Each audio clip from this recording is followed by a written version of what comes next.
Reka twongere tubahe ikaze mu biganiro byacu byo kuwa gatatu tariki 22 z'ukwezi kwa kane 2021.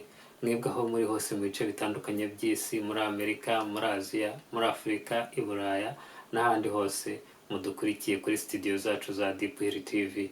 Aka kanya rero tugaritse tubaha ubuhamya bw'umumama Esther, amaze iminsi abagezaho ibiganiro bitandukanye. Uyu munsi ni igice cya kabiri cy'ubuhamya bwe bw'ukuntu Imana yagiye imufasha mu buzima bwe bwose, ukuntu yagiye anyura mu bintu bikomeye. Uyu munsi aratuganirira ukuntu yarokotse genocide yakorewe abatutsi. Rero ntabatinde, reka mukurikirana ubuhamya bwe. Uwaba afite ikibazo aze kwandika muri comment, turamusubiza. Murakoze, mugira umunsi mwiza. Mwaramukanye amahoro nshuti bavandimwe, mwaramutse neza. Turashima Imana kubw'uyu munsi, umunsi wa kane Imana yaturemeye ngo twishimiremo, tariki ya 22, umunsi w'umugisha, umunsi twongeye kurambura amaso biremera, turabyuka turahagarara biremera, izina ry'Uwiteka nirihabwa icyubahiro. Igitondo nk'iki rero ni Esther Karifuru mwongeye guhurira kuri channel ya bw'ihurizo TV, mbabwira ubuhamya bwanjye. Nabwiye ko nzajya ngenda mbabwira gake ku mbaraga z'Imana no gukomera kw'Imana, ariko dusoma n'ijambo kugira ngo tugendere mu murongo wo kubaha Imana no gukunda Imana. Imana y'amahoro rero nibampera umugisha. Uyu munsi turasoma ijambo riri muri Yesaya 54 ku murongo waho wa 5 gusa, ni page 701. Ni ijambo rikomeye cyane, wenda ushobora kuba wumvise bwa mbere cyangwa se usanzwe wumva ariko nturiho imbaraga. Ariko ndakwinginze mubyeyi ahuri, ndakwinginze mukobwa ahuri, ndakwinginze buri muntu wese ahuri, iri jambo riho imbaraga kandi wumve yuko uri kumwe n'Imana pe. Ariko cyane rirabwirwa abamama b'abapfakazi. Abamama b'abapfakazi babuze abatware babo, babuze abo bakundaga, babuze abo babanaga, bakabasigira inshingano nyinshi cyane, bakabasigira abana, wenda ari n'abatasigiye abana. Ariko ndabwira umupfakazi aho ari hose, Imana y'amahoro iduhana umugisha. Igitondo nk'iki rero nk'uko bisanzwe tugiye kubanza gusenga Imana mbere kugira ngo mbahe ubuhamya bwanjye. Data wa twese uri mu ijuru, izina ryawe nirihabwa icyubahiro, urera kandi urakiranuka. Itondo nk'iki ndagushimiye, ngushimiye ko tubashiye kubyuka bigakunda, izina ryawe nirihabwa icyubahiro. Ijambo ry'Imana muri Zaburi 156 arambwira ngo ibihumeka byose nimushime izina ry'Uwiteka, mutibagiwe na kimwe mu byiza yabakoreye. Turashima Uwiteka rero ko tugihumeka turi bazima, kandi yatugiriye neza, turemye mu ishusho yayo, yaraturemye dushyira ku isi, iradukunda cyane. Niyo mpamvu igitondo nk'iki ngiki tuvuga imbaraga zayo, tuvuga gukomera kwayo, ndetse kubw'urukundo rwayo rukabije ndetse ruhambaye, iduha umwana wayo Yesu Kristo akunda cyane. Arava turavuka, arabambwa turabamburwa, kubw'ayo maraso twitwa abana mu rugo. Reka rero Mwami Imana mbona hayo maraso, Data wa twese ugira neza, utugirire neza. Buri wese ukurikirana iki kiganiro ndetse agakurikirana buno buhamya, yumve imbaraga zawe, yumve gukomera kwawe, ntaba ari twe ahubwo izina ryawe rihabwa icyubahiro. Uri Imana y'amahoro, uri Imana ikiranuka, uri Data wa twese, uri rubasha, udatetereza abasenzi, uri intwari ku rugamba, witwa ndiho kandi uzahoraho iteka. Igitondo nk'iki ndakwinginze rero ugire neza buri wese, ugire neza abapfakazi cyane. Abapfakazi bararuha, abapfakazi bahura n'intambara nyinshi, abapfakazi Data wa twese ugira neza. Ariko aduha ijambo riduhumuriza, maze tugahumurizwa, tukabaho tuzi neza ko uri umugabo mwiza, umugabo uturengera, umugabo utwitaho, umugabo uturerera, umugabo uduha byose. Urakoze urakarama rero kuko uri Imana y'amahoro, urakoze urakarama kuko uri Imana ikiranuka. Genda tuje wewe ntutuze, utubere Imana muri byose. Icyo nangije no gukora k'umwanzi kose, ibitavuga Imana biceceke mu izina rya Yesu Kristo. Abadayimoni bo guhora batsindwe mu izina rya Yesu Kristo. Reka dutere imbere, reka tuvuge imbaraga zawe, reka tuvuge gukomera kwawe kuko watugiriye neza. Uri Imana y'amahoro, shyirwa hejuru ibihe byose, habwa icyubahiro. Byambaje mbyizeye mu izina ry'Umwami wacu Yesu Kristo, amina. Nitwa Karifuru Esther, ndi mama w'abana 6, abahungu 3 n'abakobwa 3. Napfakaye muri jenoside, mfusha umugabo, mfusha abavandimwe, mfusha inshuti, mfusha imiryango, abavandimwe banjye, basaza banjye, basogokuru, banyogokuru, imiryango yose.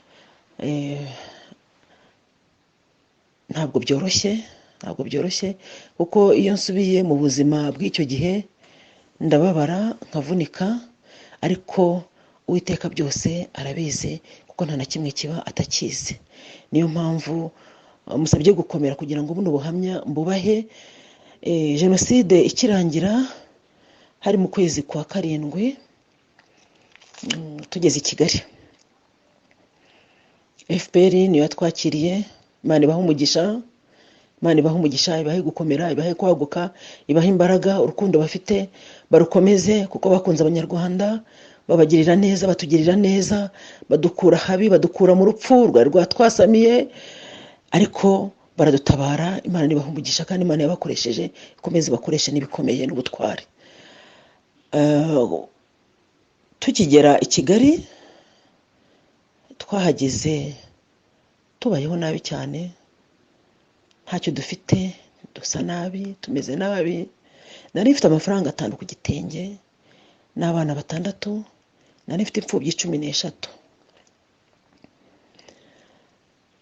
Noneho hari mubyara wanjye wari uturutse i Burundi witwa Mariamu, na Imana imuhe umugisha, aza ashakisha ko hari uwarokotse. Ageze i Kigali ahura n'umugabo bita Ngungamoya. Ngungamoya aramubwira ati Tatu aracyariho. Banyitaga Tatu, ako kazina sinakababwiye kuko nababwiye ko nakomotse mu muryango w'Abayisilamu. Ataracyariho kandi n'abana bari husibye ko umugabo bamwishe. Azaje kutureba, ageze mu rugo asanga turahari nabo bana, twari twicaye kuri shitingi mu nzu aho twabonye inzu hara kuri plateau.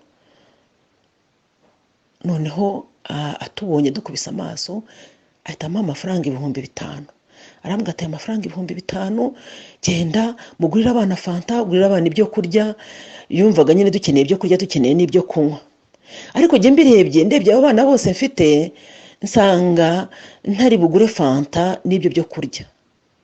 Ahubwo nibuka yuko hari umurimo nzi. Aba mama ndagira ngo mbahugurire kwiga umurimo w'amaboko. Haleluya! Mbahugurire kwiga umurimo w'amaboko.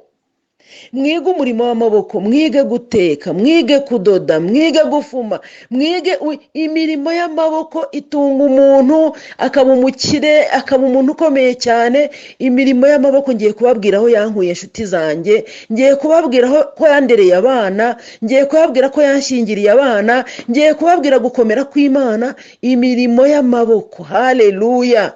Imirimo y'amaboko. Nakoze imirimo y'amaboko. Icyo gihe nahise fata bya 5,000. Ku rugo hariho imiseke, ya miseke ndayifata, nteka icyayi, ndagenda ngura amata, ngura ifarini, nkora amandazi, nzi gukora amandazi meza cyane, nzi gukora amagato, nzi gukora imigati.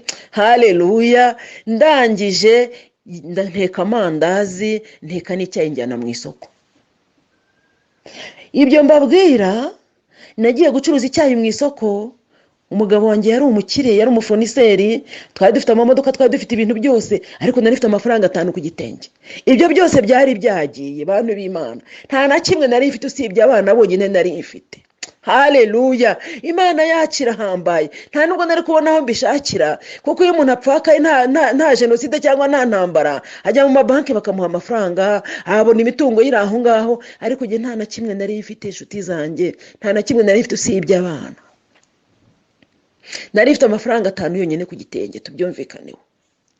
Ndagenda ncuruza icyayi mu isoko.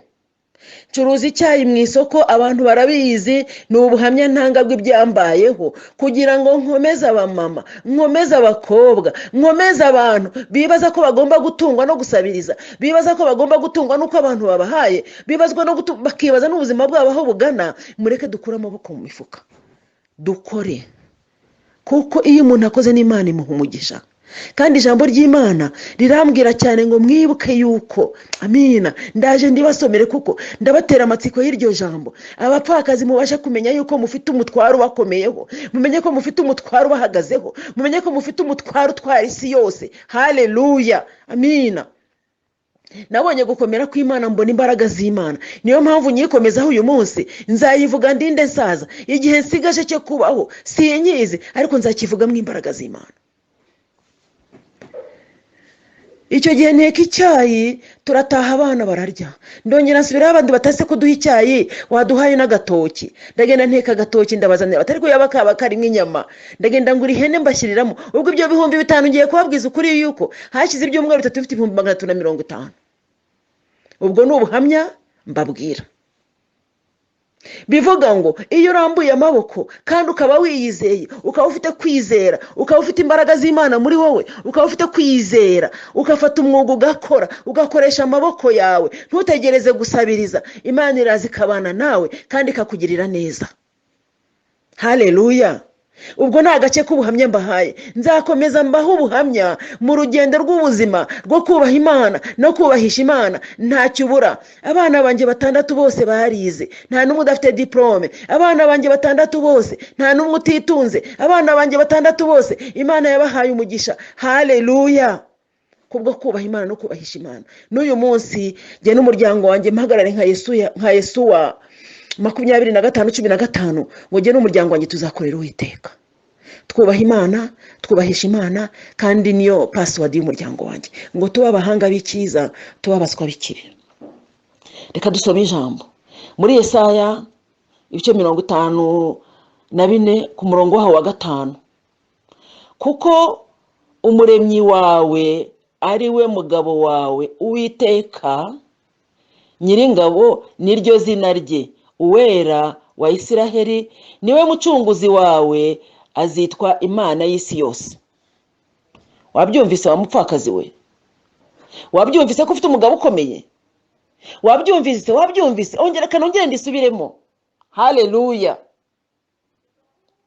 Kuko umuremyi wawe ari we mugabo wawe, Uwiteka Nyiringabo niryo zina rye, Uwera wa Isiraheli niwe mucunguzi wawe, azitwa Imana y'isi yose. Wabyumvise? Jye rero narabimenye. Haleluya. Jye babwira namenye ko umugabo wanjye ari Imana ishobora byose. Namenye ko umugabo wandereye akangirira neza, akamba hafi, akanderera abana, akampera abana, amina, kubyara no guheka, akampera abana gutunga no gutunganirwa, nanjye ubwanjye uyu munsi akaba kintunze. Haleluya. Namenye ko ari Imana yaremye isi karema isanzure. Niyo tugendana, niyo nyambika, niyo ingaburira, niyo ikora byose. Ndetse nzi neza yuko izamana inzu yo kubamo. Haleluya. Ubu ndacumbitse ariko nzajya iwanjye, nzagira gakondo, kuko Imana igenda ikoranira, igenda ikora bike bike, ibyo ibona bikwirika bikura mu nzira, ikagenda ikubikura mu nzira. Nk'ubwandereye abana b'imfubyi, abana barakura, abana bariga, ndayishimiye, barashyingirwa, ubu mfite abakwe n'abakazana, ubu mfite n'abuzukuru 10. Haleluya. Ni iki itampaye? Inzu yo kubamo niyo izabura, nayo izayima. Yesu nashimwe cyane. Ndetse n'imodoka izayima. Haleluya. Kubera ko nzi ko ifite byose kandi igenda impa igikwiriye, kuko inkunda. Ngwereka ibyo nibwira kubagirira ni byiza gusa, ntabwo ari ibibi. Haleluya. Iyo ni Imana yacu, ni Imana y'amahoro, ni Imana ikiranuka, ni Imana ifite imbaraga ndetse n'ubutware. Nihabwa icyubahiro rero iyantunze, nawe mupfakazi gutunge. Buri wese uri bwumvira ijambo ryo guca mu butwi ngo hinguke mukundi, ahubwo ryubaka ubugingo bwe, rimwubake, yubakike, ave mu nzira mbi, ave mu byo yibwira ko byamugirira akamaro kandi bitamufitiye akamaro, ahubwo ari bimusenya, ari n'imivumo. Egera Uwiteka akubera umugabo mwiza, akubahishe, akubake, wubakike. Imana y'amahoro ibampera umugisha. Ndabakunda cyane. Shalom, shalom. Yari Esther mwaganiraga, inshuti yanyu.